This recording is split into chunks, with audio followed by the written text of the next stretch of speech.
Hi everyone, Matchbook Horse Racing Podcast here, and we're turning our attention to the flat. The last podcast we did was days 3 and 4 of the Cheltenham Festival, which seems quite a while ago now, but 4 words that some of you love to hear and some of you hate it. The flat is back, and with the Lincoln this weekend. We have got some jumps racing as well. Obviously, we're way out for some feature jumps action, the likes of Aintree and Punchestown. We'll be doing podcasts for those, but we are focusing in the main on Doncaster this weekend. Decent-sized fields we've got in the main, particularly for the 2 feature handicaps. And Charlie Poste and Steve Jones are alongside. We'll start with the Lincoln. We'll get there in a sec.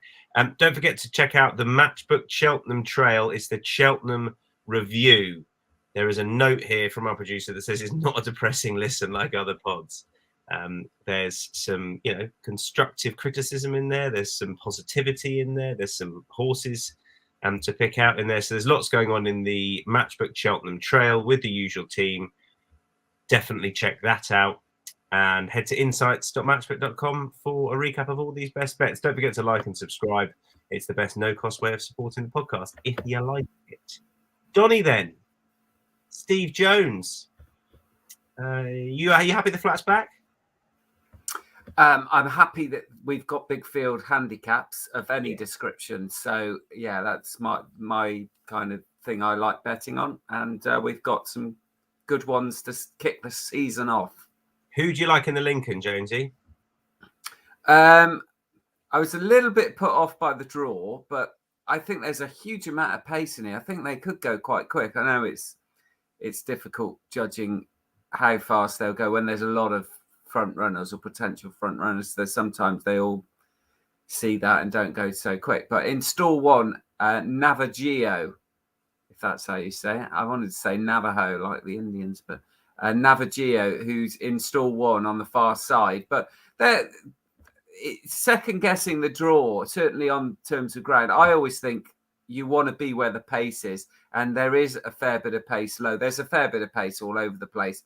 And like Johan won it from 4, Ocean Tempest won it from 3, and they were both horses that like to race up there. So I think I'm not going to be put off with the draw for Navajo, who has his first start for James Horton, which I think is interesting. He's a guy with a point to prove, clearly, because he set up in Yorkshire with John Dance.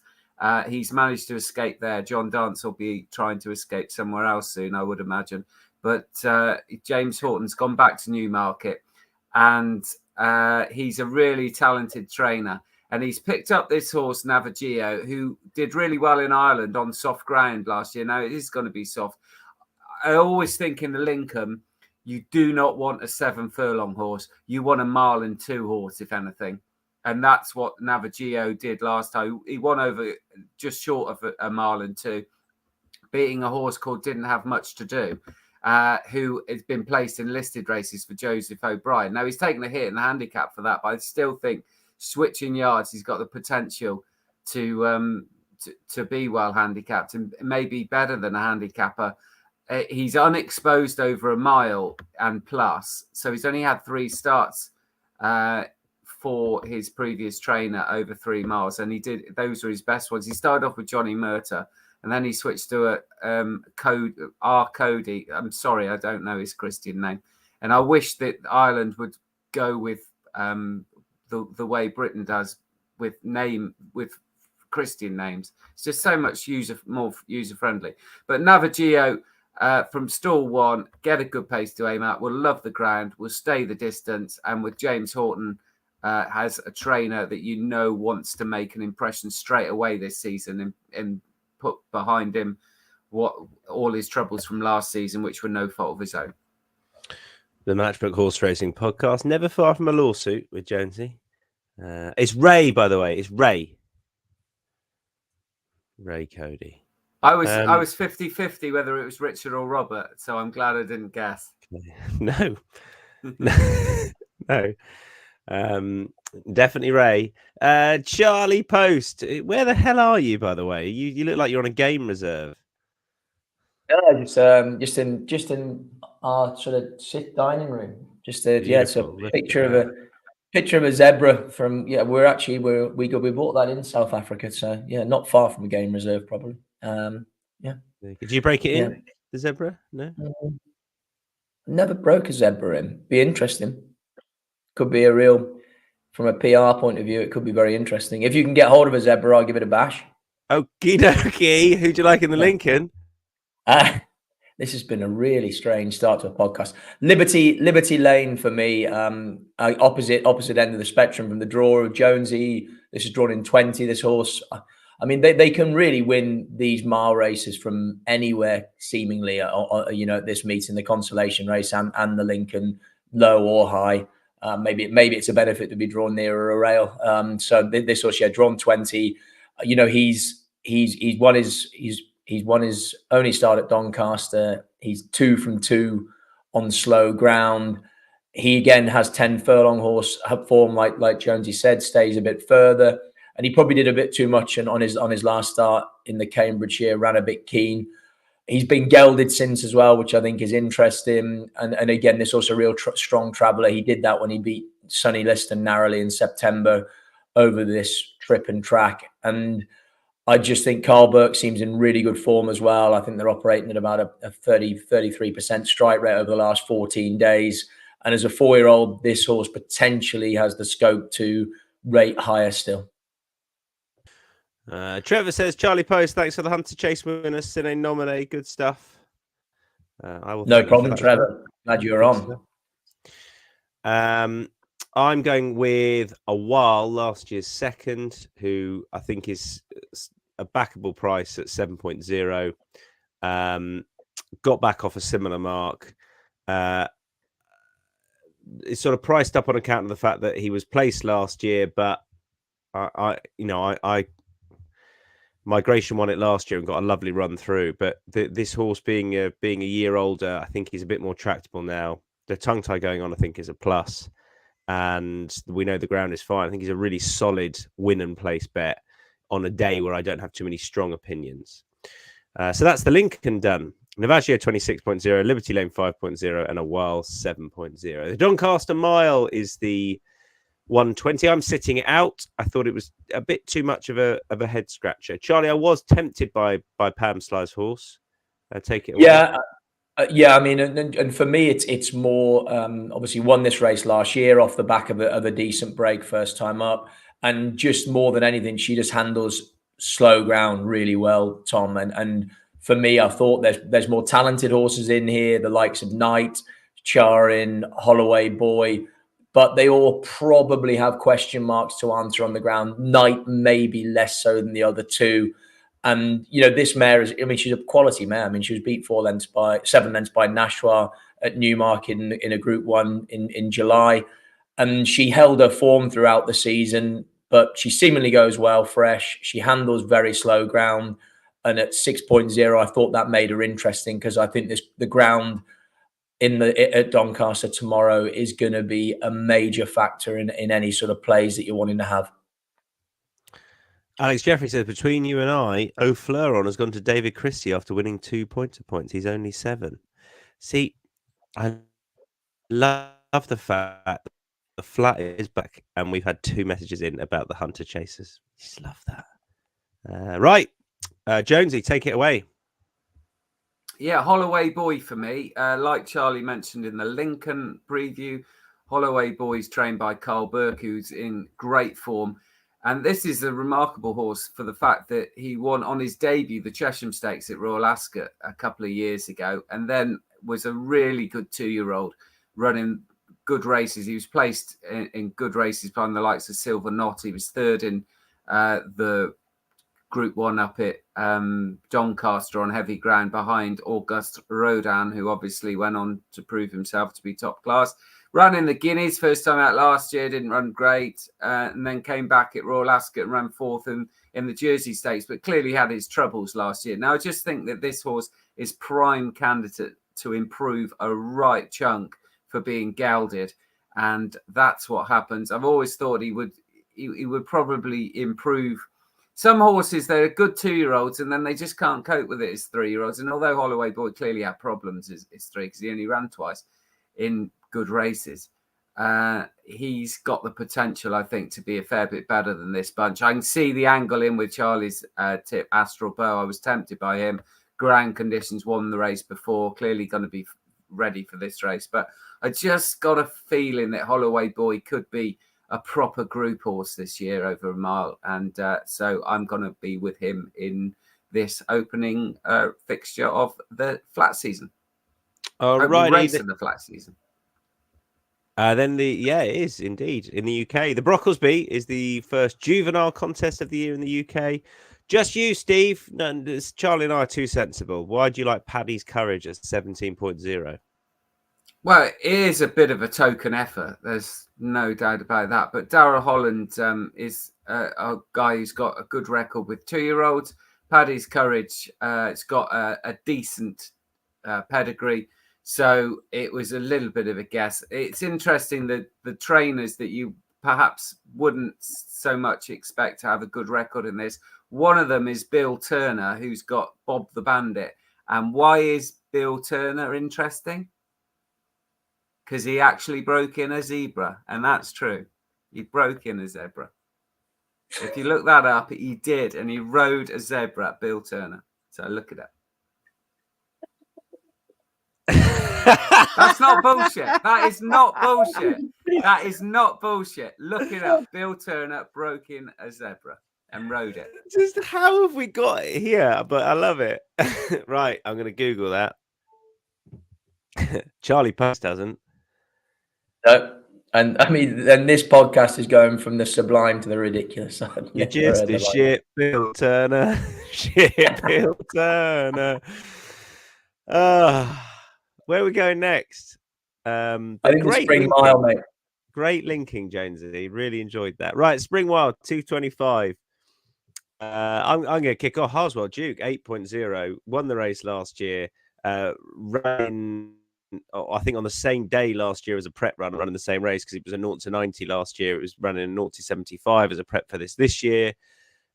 Same rider on board, claiming 3 as opposed to 5. Not a huge amount of pace on in this one compared to the Lincoln. I think he'll get on the speed.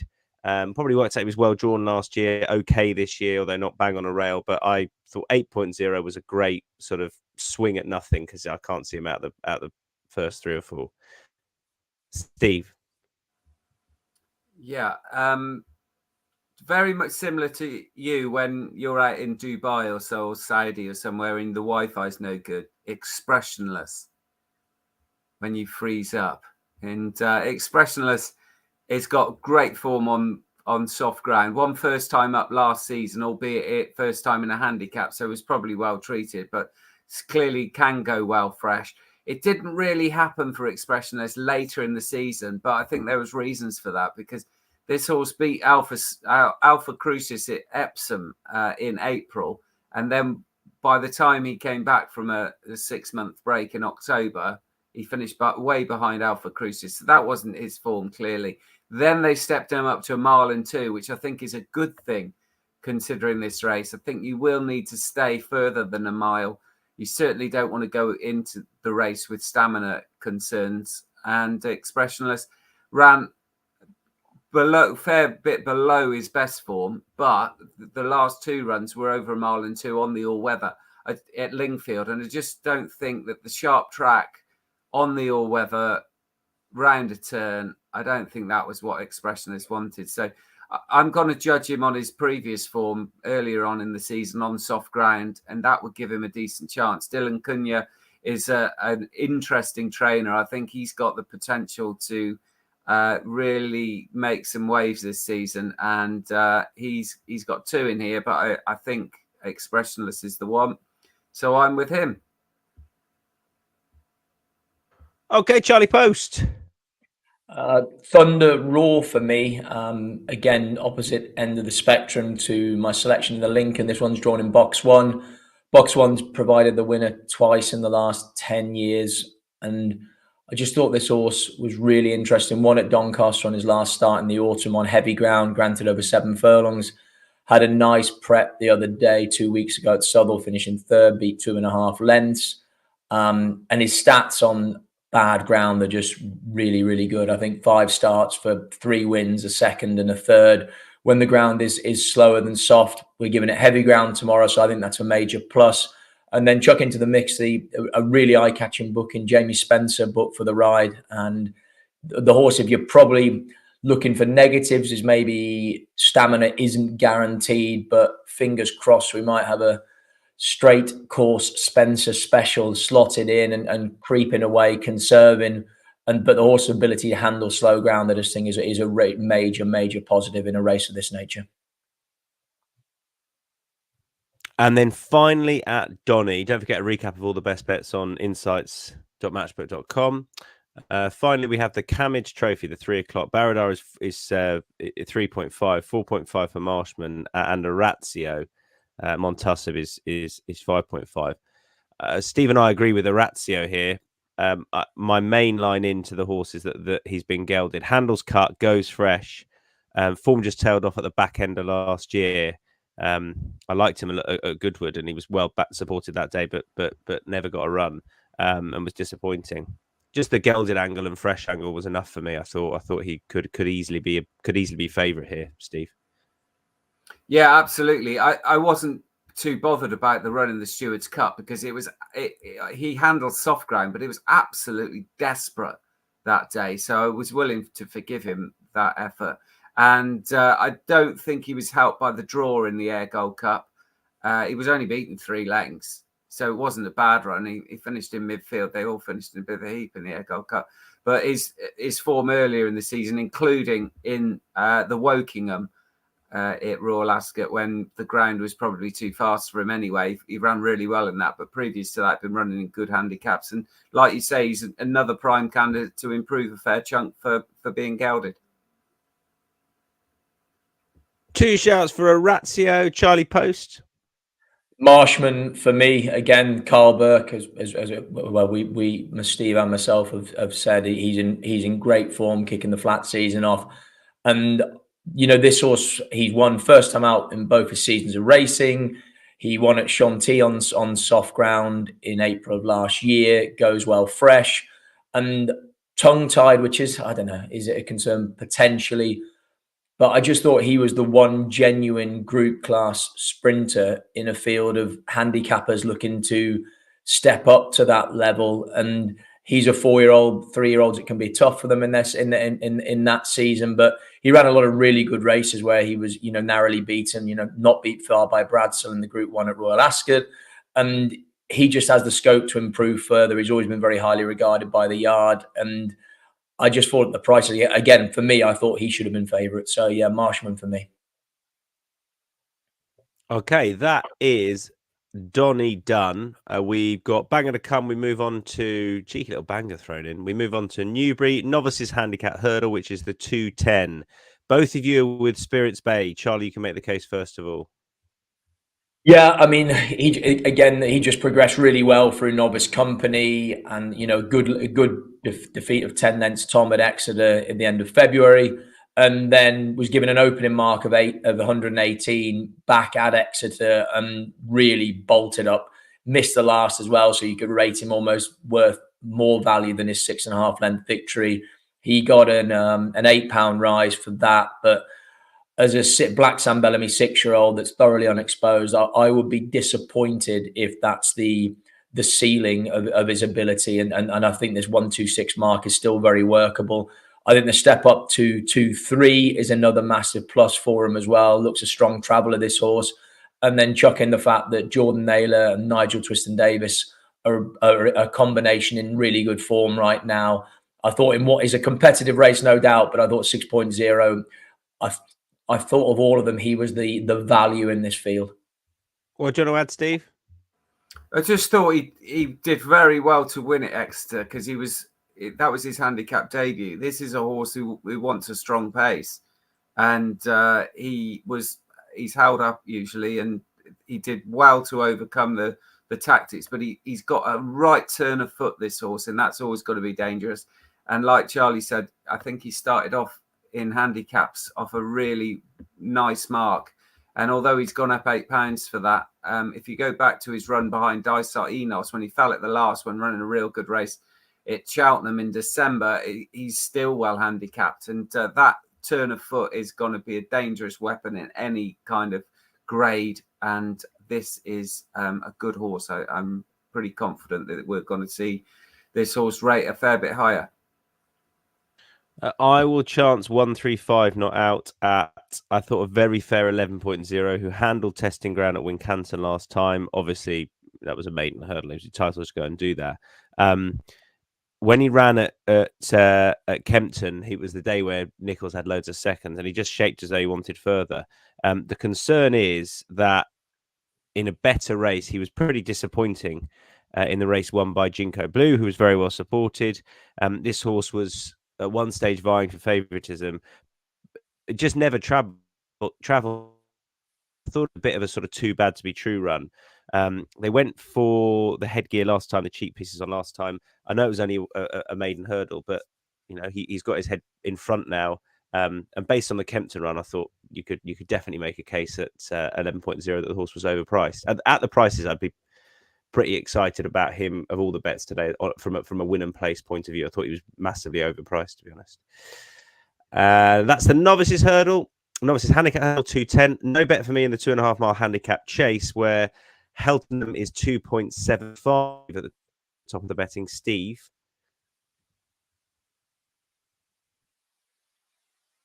Yeah, I came down on this. It wasn't a race I was too excited about. I was against Heltenham last time because I thought that form of that Kempton race when he was second at Golden Sun was right iffy, but he was impressive last time at Newbury.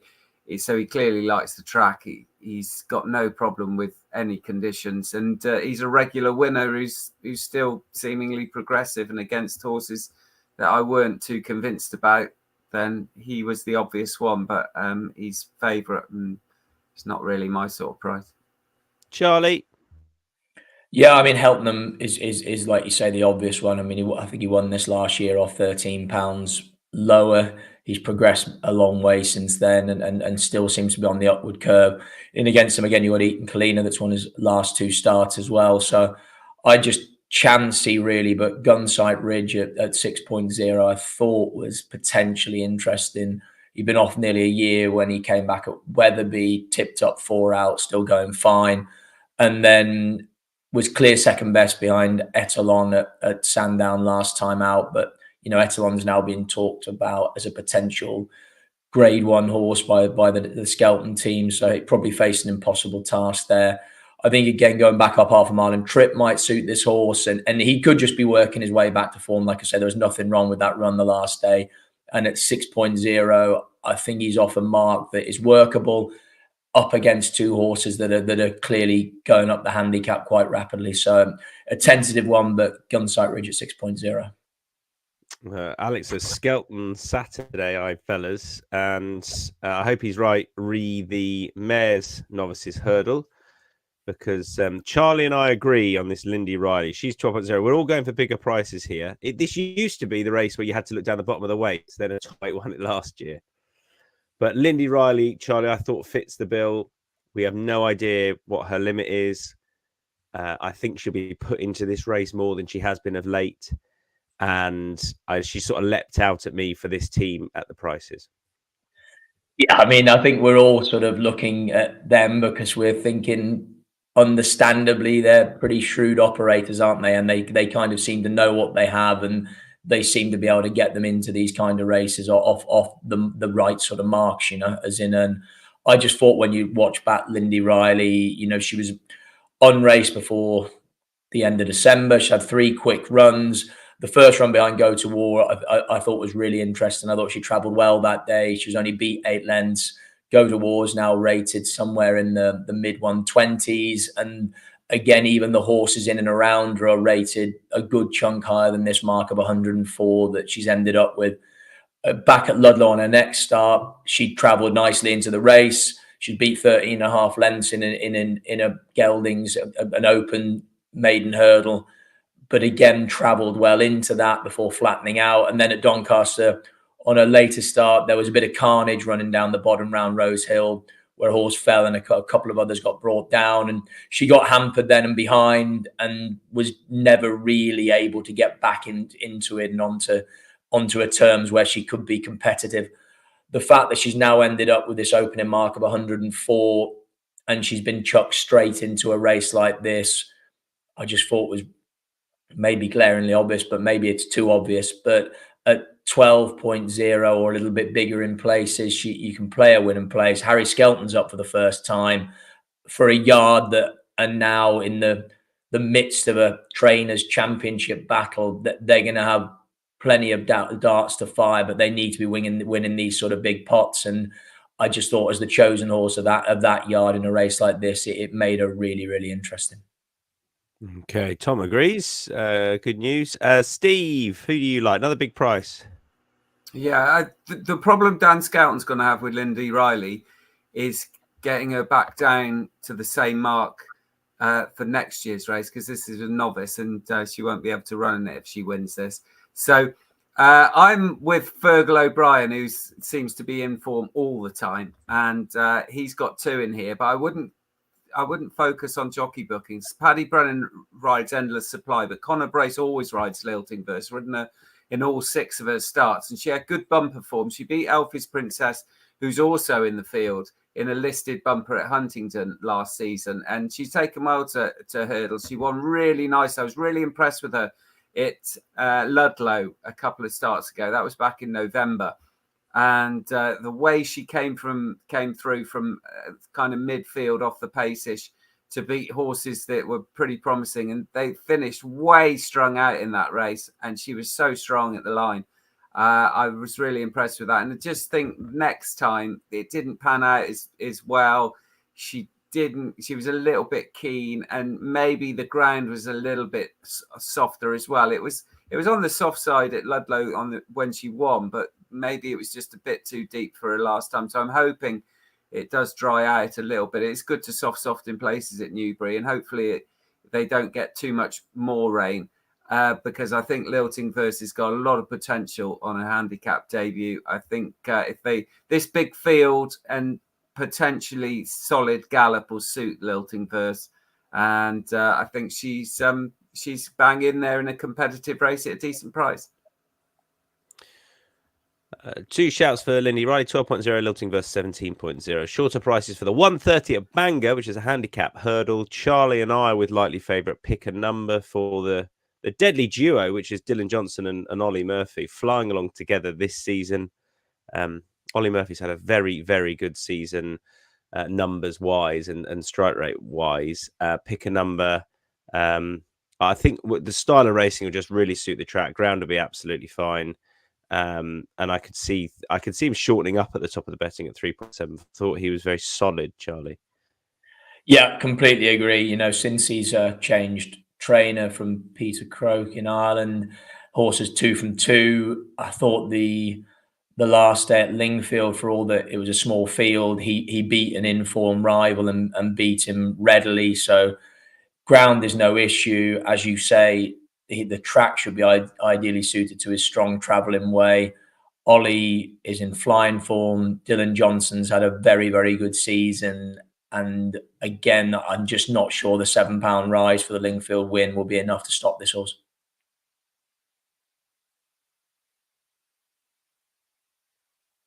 Even that's it.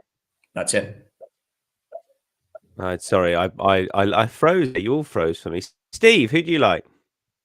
Uncle Bert. The ground's going to be testing, and that is going to suit Uncle Bert, who didn't stay 3 miles earlier in the season, but bounced back with a second to a good horse called Lowry's Bar at Chepstow on deep ground. And then last time at Wetherby was a really nice winner for James Turner, £7 conditional jockey attached to Nigel Twiston Davis, who's, like we've said before, is in form. So everything in place for Uncle Bert to run really well.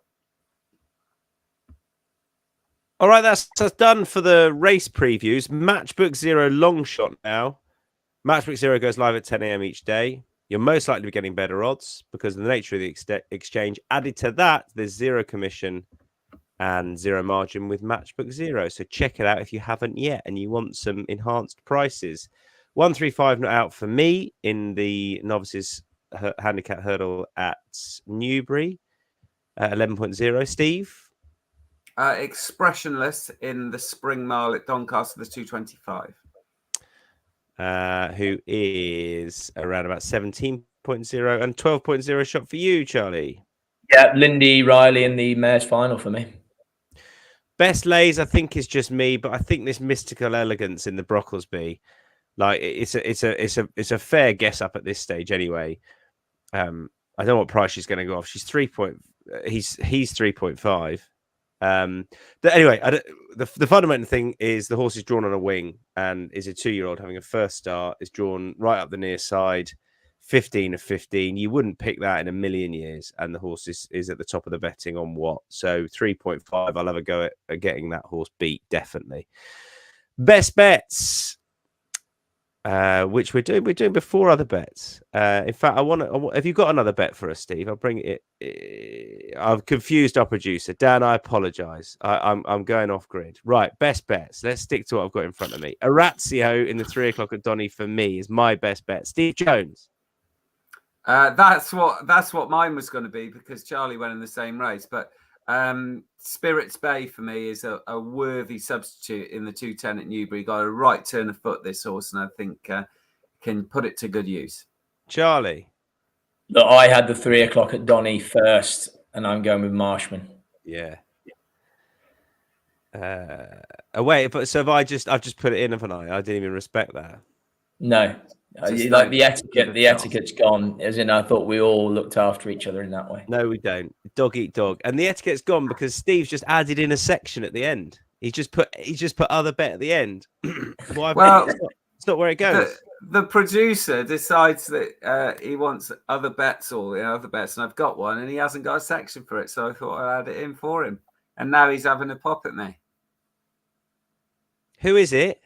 It's the machine in the last at Newbury, the Veterans Chase. I think this horse is quite interesting. I've just clicked on the wrong race. But it's trained by Kerry Lee and it'd be fresher than most, only having run once this season. I finished last of 7 finishes in that race, but got hampered not by a fallen horse, but by a fallen jockey, which is not ideal if you're that jockey. And that really put him on the back foot. And up to that point, he'd run quite well. He's become very well handicapped, the machine. And I like 10-year-olds in these veterans races.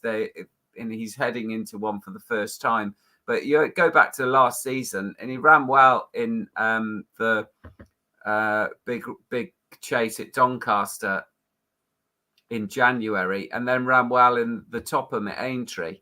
So he's a horse that's been in some deepish races over the last 18 months.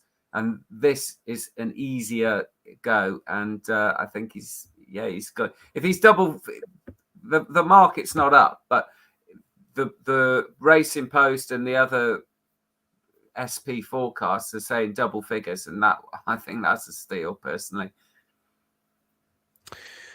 Good stuff. And while you were saying that, I've Googled Bill Turner, and in 2009, he rode his pet zebra to the pub. What a man. There you go. We'll leave you with that. And now he's got one in the Brocklesby. Have a great weekend, everyone. Bye-bye.